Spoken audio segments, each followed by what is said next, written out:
Hello नमस्कार। मैं doctor Surendra खंसली ज्योतिष आचार्य ज्योतिष की इस नई श्रृंखला में आप सभी लोगों का स्वागत करता हूं। आज बात करने जा रहे हैं हम कर्क राशि जो कैंसर साइन है, राशि चक्र की ठीक चौथी राशि है कालपुरुष की कुंडली से यदि देखते हैं तो। और साथ साथ में ये एक वैभवशाली राशि इसलिए है क्योंकि इनके जो लॉर्ड हैं कर्क राशि के वो चंद्रमा है। ये जो राशि है कर्क राशि ये पुनर्वसु पुष्य और अश्लेषा तीन नक्षत्रों से मिलकर बनी हुई है। पुनर्वसु को भी कहा जाता है कि ये एक ऐसा नक्षत्र है जो पुनर्स्थापन करता है और जो पुरानी चीजें हैं उनको भी ये एक आर्थिक क्षेत्र में बहुत आगे बढ़ाने के लिए बहुत सफल नक्षत्र ये पुनर्वसु नक्षत्र है, ये कर्क राशि का। उसके बाद जो पुष्य नक्षत्र है इनको भी सभी नक्षत्रों का राजा कहा जाता है। वो इसलिए कहा जाता है कि पुष्य का मतलब है कि सबका भरण पोषण करना। और इसके बाद अश्लेषा आते हैं तो उनके लॉर्ड तो बुद्ध हैं ही, जो ज्ञान रूपी हैं, बुद्धि रूपी हैं और जो कि हमारे जीने के लिए जो कि एक वरद हस्त हमें देते हैं अश्लेषा। और अश्लेषा नक्षत्र बहुत अच्छा नक्षत्र है। यदि इन अश्लेषा नक्षत्र में जो जो जातक पैदा होते हैं ये बहुत अच्छी रीच बना देते हैं लाइफ में और अपने से इनको अपने भी आगे बढ़ते हैं और साथ साथ में लोगों की भी बहुत मदद करते हैं।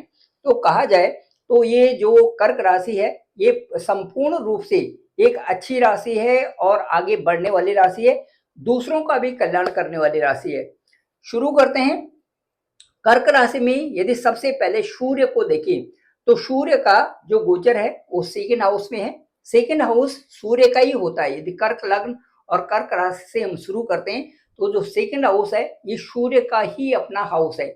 कोई भी ग्रह, कोई भी प्लेनेट जब अपनी स्वराशि में प्रवेश करते हैं तो यहाँ पर 50% जो उसके रिजल्ट्स होते हैं वो इनके ही अपने होते हैं।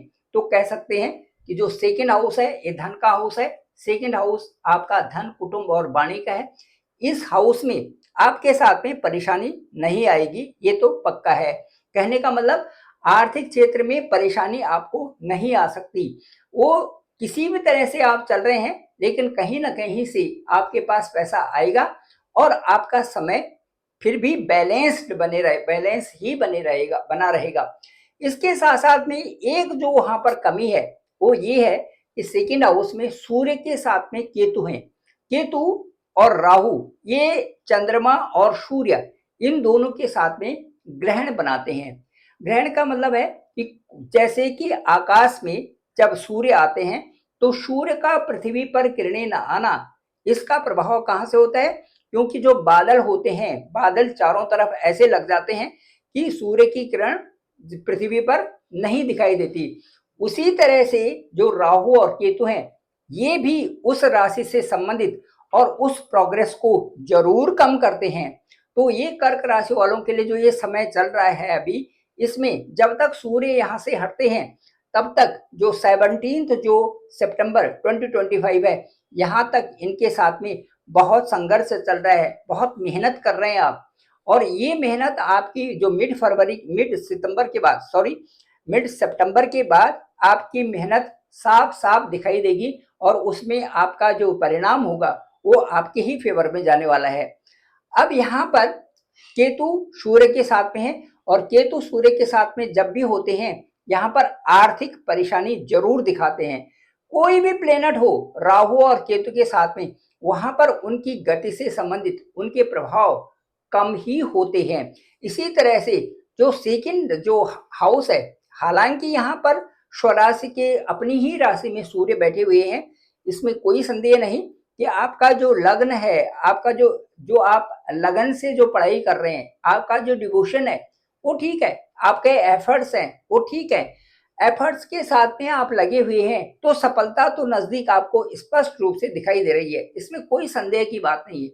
लेकिन साथ साथ में ये भी है कि वहां पर उस सफलता को प्राप्त करने के लिए आपको बहुत जोर लगाना पड़ रहा है। ये आपकी वास्तविक स्थिति आज के समय में है। अब चलिए यदि थर्ड हाउस में चलते हैं तो थर्ड हाउस बुध का घर है। यहाँ पर 6 अंक है और एक कन्या राशि का अंक है। कन्या राशि और जो मिथुन राशि है इन दोनों की both are headed by Mercury, that is Budh. अभी मरकरी जो है यहाँ पे, ये जो इनका हाउस है, इस हाउस में बुध खुद ही मरकरी जो है इसमें खुद ही बुध जो है इसमें आने वाले हैं 15 सितंबर को यहाँ पर आ जाएंगे। अब यहाँ पर जैसे ही ये बुध यहाँ पर आते हैं तो यहाँ पर एक बुध आदित्य योग भी बनता है 17 ऑनवर्ड्स, 17 सितंबर ऑनवर्ड्स यहाँ पर बुध आदित्य योग भी बनेगा थर्ड हाउस में। थर्ड हाउस यानी कन्या राशि, जो कर्क राशि, कर्क लग्न से हम देखते हैं तो थर्ड हाउस जो है यहाँ पे बुध के साथ में सूर्य यानी बुध आदित्य योग बनता है। दूसरा, जो सूर्य हैं उनके परम मित्र हैं बुध, जिस हाउस में ट्रांजिट करने जा रहे हैं सूर्य, वो जो हाउस है ये बुध का ही घर है और बुध इनके परम मित्र हैं। अभी तक ये कह सकते हैं कि यहाँ पर जो परम मित्र के घर में यहाँ पर आएंगे तो यहाँ से आपको अच्छे रिजल्ट्स देंगे, प्रबल योग भी बनेगा, धन का योग भी बनेगा। सूर्य धन स्थान के हैं और पराक्रम के स्थान में आ रहे हैं, इसका मतलब है कि धन से संबंधित वृद्धि होगी और पराक्रम भी आपके बढ़ाएंगे, क्योंकि थर्ड हाउस में यदि मैलेफिक कोई भी प्लेनेट आते हैं तो वहां से पराक्रम जरूर बढ़ता है। यदि पराक्रम का मतलब ये है कि मैं जो अपने कार्य कर रहा हूं उन कार्यों को करते हुए मैं मेरे अंदर से जो स्पिरिट है वो भी बलवान होनी चाहिए। ऐसे नहीं कि काम तो कर रहा हूं लेकिन उसमें मुझे संदेह है कि कैसे होगा क्या होगा, मैं लगा हुआ हूँ, सोच रहा हूँ, कुछ नेगेटिव सोच रहा हूँ और उसमें परिणाम भी फिर कहाँ से अच्छे आएंगे। वहां पर आपको पॉजिटिविटी भी होनी चाहिए, वो that depends upon the third house of the horoscope. तो ये थर्ड हाउस में जो पराक्रम है दैट इज गुड। तो पराक्रम जो आपका स्ट्रगल है उसके साथ में जुड़ा हुआ है और स्ट्रगल के साथ में जो आपका इकोनॉमिक जो आपका जो फेस है, कह सकते हैं जो धन भाव है, ये भी आपके साथ में जुड़े हुए, क्योंकि धन के लॉर्ड ही आपके जो है थर्ड हाउस में आ रहे हैं। तो आर्थिक उन्नति से संबंधित मिड सितंबर के बाद आपके साथ में अच्छी उन्नति हो रही है। अब चलिए फोर्थ हाउस की यात्रा करते हैं। फोर्थ हाउस बड़ा इंटरेस्टिंग होने जा रहे हैं कर्क राशि के लिए। वो कैसे? क्योंकि जो मार्स हैं ये थर्ड हाउस में थे, अब थर्ड हाउस में मार्स भी अच्छे होते हैं वहां पे, इसमें कोई संदेह नहीं कि पराक्रम बढ़ा रहता है, सब कुछ अच्छा है।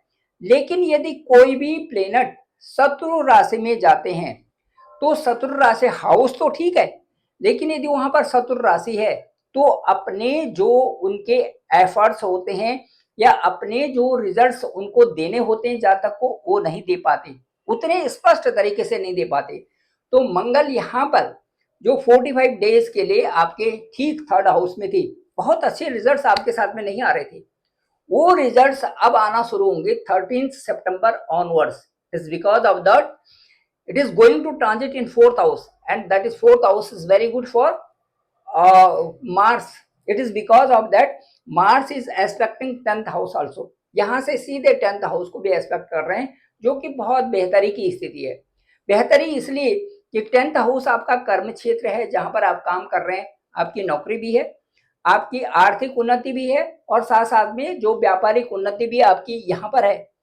यहाँ पर कार्य क्षेत्र में सफलता और बड़ी उपलब्धि मिलने के पूरे चांसेस है, क्योंकि ये मंगल का ही घर है, मंगल भी एस्पेक्ट कर रहा है और साथ साथ में भाग्य भी साथ दे रहा है। तो ये सारी चीजें आपके एक साथ में हैं। और जो जुपिटर है, जुपिटर आपके यहाँ से देखिए 1 2 3 4 5 6 7 8 9 और यहाँ पर जुपिटर का एस्पेक्ट आपके सीधे राहु के सामने है और राहु को भी बल प्रदान कर रहे हैं यहाँ से जुपिटर।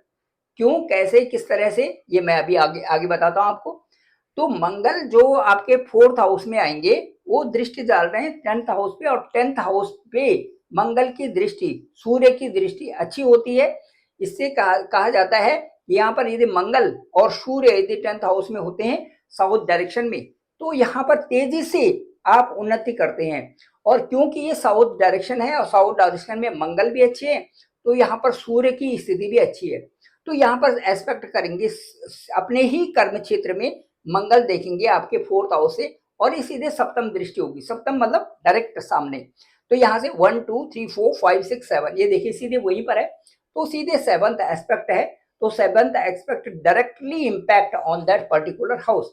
तो यहाँ पर इम्पैक्ट हो रहा है आपकी जो आपका वर्किंग फील्ड है उसमें आप बहुत अच्छी उन्नति यहाँ पर कर रहे हैं, ये अच्छी बात हो गई। अब चलिए यदि कर्क राशि की बात करते हैं और ये भी बताते हैं कि भाई फोर्थ हाउस जो है वो क्या है। फोर्थ हाउस हमारा सुख भाव होता है। सुख का मतलब है, सुख क्या है, सुख मतलब जीवन में वो उपलब्धियां जिनको कि हम चाहते हैं और वो हमें मिल जाए, वो है सुख। इनको हम सुख कहते हैं। भौतिक सुख तो यही है कि जो हमारी चाह है, यदि कहीं पर हमारी चाह रुकी हुई है तो हम जो कार्य करते हैं उनमें वो कहीं ना कहीं आड़े आ जाती है। लेकिन यदि चाह की पूर्ति हो रही है हमारी तो हम फिर सुखी हैं, सुख में है। ठीक है। और साधारणतः यह कहा जाता है कि कर्क राशि वालों के लिए, यदि आप लोगों के लिए मैं बोलूं कि आप सुखी हो तो आप कई लोग बोलेंगे नहीं मैं सुखी नहीं हूं। तो उसके रीजंस हैं पीछे। उसके रीजंस ये हैं कि जो आपकी इच्छाएं हैं, इच्छाएं पूर्ति तो हुई नहीं है। और इच्छाएं कई तरह की हो सकती है। एक तो कई लोगों की तो केवल आवश्यकता से संबंधित इच्छाएं होती है कि भाई प्रभु इतना जी दिए जा मैं कुटुंब समाई, मैं भी भूखा न रहूं और साधु न भूखा जाए। इतने तक सीमित रहते हैं कई मतलब ऐसे नहीं है कि थोड़े बहुत, कई लोग ऐसे होते हैं कि प्रभु बस सीमितता दो और मैं आपके जो है हमेशा भजन करता रहूं। यहाँ इसमें भी रहते हैं कई लोग। और उसके बाद कई लोग ऐसे भी रहते हैं कि नहीं, पैसा भी ज्यादा होना चाहिए, हर चीज ज्यादा होनी चाहिए। सुखी मनुष्य की लालसा में वो आगे बढ़ते जाते हैं और मेहनत भी करते हैं, इसमें कोई संदेह नहीं। मेहनत भी करते हैं, पैसा भी आता है, पैसा खर्च भी करते हैं। तो वही जो हमारा हाउस है ये हमारा फोर्थ हाउस है, इसे कहते हैं फोर्थ हाउस, सुख का हाउस। जहां से हम एक के बाद दूसरी, दूसरी के बाद तीसरी और इस प्रकार से इच्छाएं बढ़ाते हैं और इच्छाओं की पूर्ति यदि हमारी होती है तो हम सुखी होते हैं। ये इसी कहते हैं सुख भाव। अब सुख भाव के जो लॉर्ड हैं वो यहाँ पर वीनस है। वीनस यानी शुक्र। शुक्र जीवन में प्यार प्रेम का भी शुक्र ही है, सौहार्द का भी शुक्र ही है और हमें जिंदगी में सुख देने वाले भी शुक्र ही है। शुक्र की जो दशा और अंतरदशा होती है ये बहुत महत्वपूर्ण होती है। जहां तक शुक्र की दशा और महादशा में बहुत अच्छा राइज कर लेता है। अब शुक्र आपके सुख भाव के स्वामी हो गए यहाँ पे। तो शुक्र की यदि स्थिति देखते हैं तो शुक्र कहाँ है, ठीक आपके लग्न में है शुक्र। अब लग्न में असेंडेंट में फोर्थ हाउस के यदि असेंडेंट में होते तो ये हमारे कौन से हाउस हो गए, केंद्र के हाउस हो गए। 1, 4th, 7th and 10th, these are central houses of a horoscope. ये हो गए 1, 4th, 7th एंड 10th। अब यहाँ पर इम्पैक्ट क्या होगा, ये सपोज इसी के दशा चल रही है तो बहुत अच्छा राइज होना ही होना है 100%। It is because of that this house pertains to Venus and ascendant. ये जो lord of the fourth house is posted in first house. ये इनकी पोजीशन ठीक फर्स्ट हाउस में है। तो मतलब इसमें सुख भाव में वृद्धि हो रही है। साथ साथ में आप भी बहुत अच्छा व्यक्तित्व तो आपका खिल रहा है, अच्छे पर्सनालिटी, अच्छा खाना पीना, अच्छी जो फैशनेबल हैं आप, अच्छी गाड़ी में चल रहे हैं, ये स्थिति बनती है जबकि फोर्थ हाउस की दशा चल रही है और फोर्थ हाउस के लॉर्ड आपके ही असेंडेंट के ऊपर चल रहे होंगे। तो बहुत अच्छी उसमें उस समय हर चीज की आपकी उन्नति हो रही है। तो इस हाउस के लॉर्ड, सुख हाउस के लॉर्ड आपके ठीक इस समय है फर्स्ट हाउस में। फर्स्ट हाउस में है तो फर्स्ट हाउस में रहते हुए यहाँ पर थोड़ी चंचलता भी दे देते हैं। ये फर्स्ट हाउस में यदि शुक्र अकेले यहाँ पर हैं तो थोड़ी परेशानी भी दे देते हैं। जिन लोगों की मैरिज नहीं हुई है उनको मैरिज की जल्दीबाजी भी रहती है। यहाँ पर शुक्र यदि अकेले हैं तो कामुकता भी देते हैं साथ साथ में। तो ये यहाँ पर कर्क राशि का यहाँ पर शुक्र का होना डिसीजन मेकिंग में आपको यहाँ पर ध्यान रखना होता है। आपको पहचानना आता है यदि आप अच्छे से उसमें चल रहे हैं, आपको पहचानना आता है कि मेरे लिए समय किस तरह के चल रहे हैं। तो यहाँ पर आपके जो डिसीजन होंगे वो जल्दीबाजी यहाँ पर न करें, ये अच्छा है आपके लिए। अब उसके बाद क्या है, शुक्र आपके धन भाव में जाने वाले हैं और ये 14 जो सितंबर है ये यहाँ से ट्रांजिट कर देंगे। Venus will transit in second house and second house that pertains to our wealth house. Wealth house में चले जाएंगे, यहाँ पे धन के हाउस में चले जाएंगे। तो धन के हाउस में यदि शुक्र वहां पर जाते हैं और वो जो वहां पर जो हाउस है वो लियो का है, वो किसका है, उसका सूर्य का घर है वहां पे, लियो साइन का, सिंह राशि का है। तो यहाँ पर शत्रु राशि में तो जा रहे हैं यहाँ पे, लेकिन फिर भी धन से संबंधी वृद्धि करेंगे, क्योंकि फोर्थ हाउस भी पर्टेन करता है और साथ साथ में आपका जो जो इनकम सोर्सेज है इसको भी पर्टेन करता है। तो इनकम सोर्सेज के जो लॉर्ड हैं आपके वेल्थ के घर में जाएंगे, हालांकि वहां चतुर राशि में भी रहेंगे, तब भी आपके लिए आर्थिक जो क्षेत्र होगा उसमें आप उन्नति की ही तरफ आगे बढ़ेंगे। ये आ गया आपका। अब आइए फिफ्थ हाउस पे। फिफ्थ हाउस क्या है? फिफ्थ हाउस है आपका मंगल का, यहाँ पर 8 है तो मार्स का है ये, और मार्स के जो हाउस है आपका 10th हाउस भी है, फिफ्थ हाउस। इसका मतलब है कि जो कुछ भी प्लानिंग्स, जो कुछ भी मेथड्स, जो कुछ भी आप एफर्ट्स कर रहे हैं उनका नतीजा आपका कर्म क्षेत्र पर पड़ रहा है। और कर्म क्षेत्र के साथ साथ में आप अपने व्यक्तित्व को, आपका जो लव है वो, आपके साथ साथ में जो आपका आपका शादी सगाई है ये चीजें, और उसके साथ साथ में जो आप मेहनत से जो कार्य कर रहे हैं उनमें सफलता, ये सारी चीजें आपको यहाँ फिफ्थ हाउस से और यहाँ आपका 10th हाउस स्पष्ट रूप से बता रहा है कि 10th हाउस में जो जो चीजें हो रही हैं आपके एफर्ट्स के द्वारा हो रही हैं। आप जो एफर्ट्स कर रहे हैं वो यहाँ पर दिखाई दे रहे हैं, ये सारी चीजें। और उसके बाद यदि हम बात करते हैं 6th हाउस की, तो 6th हाउस पर यहाँ पर जुपिटर का हाउस है और सीधे जुपिटर ही इस हाउस को देख 1 2 3 4 5 6 7 यहाँ पर जुपिटर देख रहे हैं। रोग ऋण और शत्रु का घर होता है यहाँ पे, तो यहाँ पर जुपिटर का हाउस है, जुपिटर ही यहाँ पर देख रहे हैं। इसका मतलब रोग ऋण और शत्रु आपके कम होंगे या कंप्रोमाइजिंग तरीके से उन पर कोई ना कोई सीनियर ध्यान देगा या आपके ही परिवार में उन पर ध्यान देगा, ये सारी चीजें आपके साथ में रहेंगी। तो ये चीजें आपके थोड़ा बैलेंस रहेंगी। लेकिन जो कंपटीशन या और चीजें हैं उनमें आपने बेहद और मेहनत करके आगे बढ़ना होगा, क्योंकि जहां पर बृहस्पति आते हैं वो बैलेंसिंग मोड में होते हैं, तो वहां पर और मेहनत की आवश्यकता होगी जो कि आपके मंगल पूर्ति करेंगे। अभी मंगल इसी स्थान में आएंगे तो मंगल पूर्ति करेंगे, वो सारी चीजें हैं। ये तो सोच लीजिए कि कर्क राशि के लिए समय अच्छा आ रहा है, इसमें कोई भी संदेह नहीं है, कहीं पर भी संदेह नहीं। उसके बाद आते हैं 7th हाउस में। 7th हाउस आपका पर्टेन करता है, ये है सैटर्न का हाउस। सैटर्न कहां पर है? सैटर्न देखिए आपके ठीक लक हाउस में। अब लक हाउस का और 7th हाउस का यदि संबंध बनता है तो ये क्या होगा? लक हाउस में यहां से आपके भाग्य स्थान में जा रखे हैं, मतलब आपका कारोबार, आपका जो अपना निजी जीवन भी है साथ में, ये आपका भाग्य आपका साथ देगा। सीधे सीधे बात है। यहाँ से जो आप कार्य कर रहे हैं, जो आपका पार्टनर है, जो भी यहाँ पर आपकी स्पाउस है, वो भाग्य आपका साथ दे रहा है। भाग्य से संबंध, वो भाग्य में आ रखे हैं। भाग्य जहां पर कि आपका लक फेवर कर रहा है आपको, वहां पर आ रखे हैं। और वो है जुपिटर का हाउस, और जुपिटर पुनर्वसु नक्षत्र में है, तो अब अच्छे ही परिणाम दे रखे। जुपिटर का पुनर्वसु नक्षत्र में होना, सैटर्न का भाग्यस्थान में आना, कहीं ना कहीं आपको उच्च श्रेणी तक ले जा रहे हैं। यहाँ पर स्लो तो है लेकिन आपको विन करना ही करना है गेम को, वो कर रहे हैं आपको यहाँ से सैटर्न।